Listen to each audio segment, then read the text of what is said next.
2 disciples de Jésus, au lendemain de sa mort,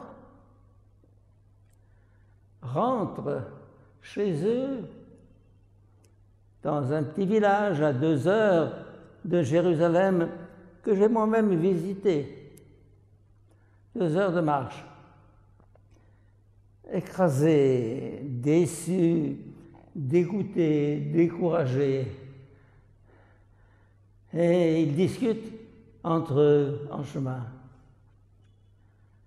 Et voilà qu'un inconnu s'approche d'eux. Il leur dit: de quoi parlez-vous? Ben, on parle de ce qui s'est passé. Ce qui s'est passé à Jérusalem ces jours-ci. Tu n'es pas au courant? Non. Comment tu n'es pas au courant?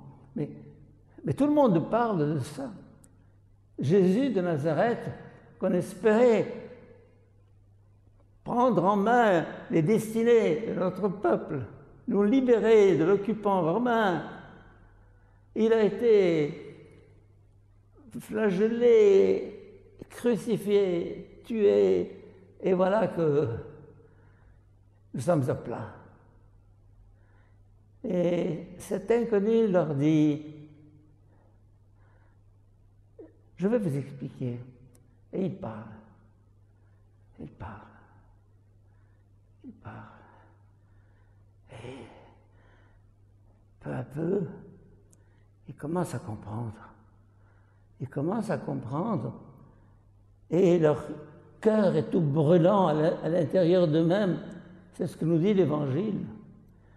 Quelque chose bouillonne au fond d'eux-mêmes. Ils commencent à comprendre. Et puis finalement, arrivé à ce village d'Emmaüs, l'inconnu fait semblant d'aller plus loin. Il leur dit: non, mais non, arrête-toi, passe la nuit chez nous, viens dîner, repose-toi, le soleil va se coucher. Et l'inconnu accepte. Il entre, il les voit mettre la table, préparer le repas. Et il participe aux préparations. Et puis, il se met à table avec eux. Il prend le pain et le rond, il le partage, il le leur donne. Et, dans un flash, ils reconnaissent Jésus lui-même. Jésus lui-même. Ah! Ils avaient entendu dire que par des femmes peut-être radoteuses qu'il était ressuscité, mais voilà qu'il leur apparaît. Ah! Et aussitôt reconnu, Jésus disparaît. Il apparaît, il disparaît. Ils le reconnaissent, et puis ensuite, quand il disparaît, ils ne le reconnaissent pas, ils le connaissent maintenant. Ils sont entrés dans une autre dimension où ce n'est plus le contact physique, la présence visible de Jésus qui est importante. C'est cette certitude. Il est vivant. Il est vivant. Mais comment est-il vivant? Lorsque, avant de monter au ciel, dans l'ascension, que nous célébrerons dans quelques semaines, il nous dit: je suis avec vous tous les jours jusqu'à la fin des temps. Je suis avec vous tous les jours jusqu'à la fin des temps. Alors on se demande: tu es avec nous tous les jours, mais où? Où es-tu tous les jours? Je suis à la cuisine, je conduis ma voiture, je suis dans la rue, je suis au bureau, je suis dans mon lit. Tu es avec nous où? cet événement d'Emmaüs nous révèle le type de présence qui est la sienne après sa résurrection. Laquelle? Le Christ, ou plutôt Jésus, en tant que personnage historique, doit disparaître. Et il disparaît. Et il disparaît. Et il faut qu'il disparaisse. Et pourquoi faut-il qu'il disparaisse? Pour que cette présence physique localisée à un point précis du temps et de l'espace devienne une présence universelle. Mais pas universelle dans le sens où une espèce de vapeur nébuleuse nous envelopperait comme un nuage. Non. Il est dans la rencontre. Il est dans l'écoute, la rencontre de cet inconnu. S'il n'avait pas accepté de partager avec lui leurs doutes et leurs questions, il ne l'aurait pas connu ni reconnu. Et alors, quelque chose s'est enclenché. Cette démarche vers l'autre, l'étranger, l'inconnu, fait que quelque chose se déclenche en nous. On sort de son quant à soi. Et alors, on s'ouvre à quelqu'un. On s'ouvre à quelque chose. On s'ouvre à une vérité, car ils cherchaient la vérité. Ils étaient chercheurs de vérité.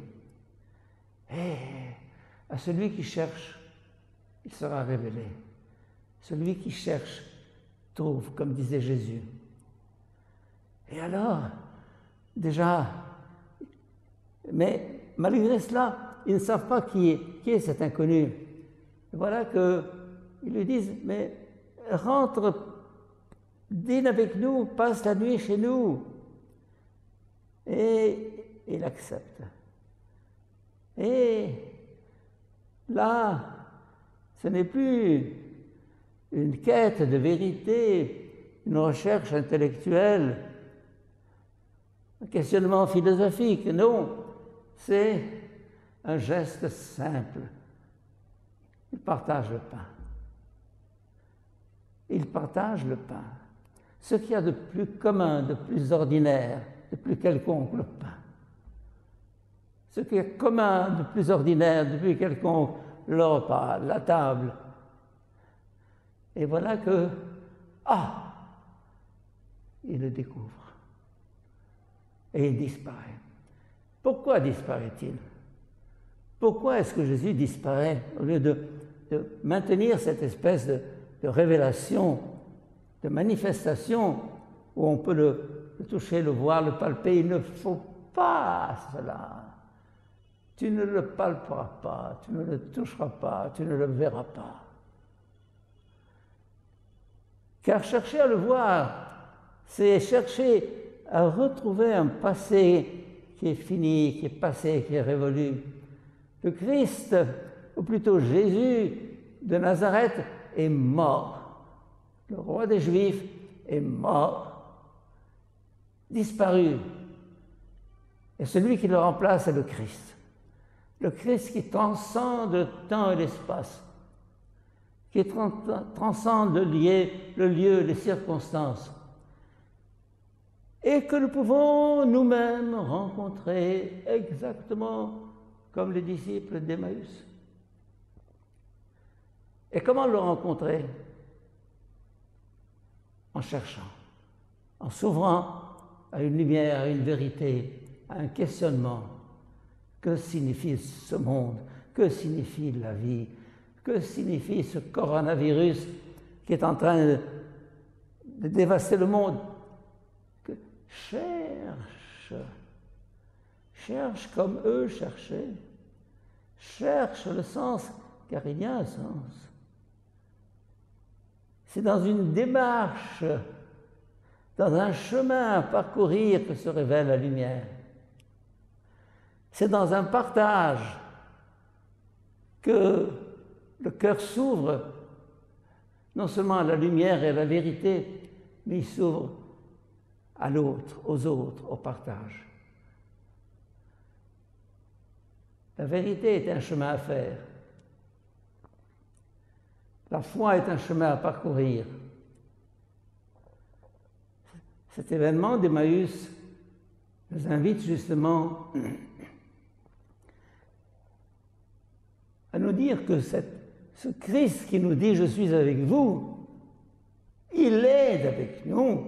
C'est nous qui ne le voyons pas. Il faudrait que ce confinement que nous vivons soit une expérience d'un autre type de présence que celui auquel nous sommes habitués. Demandons au Seigneur cette lumière qui cherche non seulement la vérité, mais qui cherche son visage dans le voisin, le prochain, l'inconnu. Amen.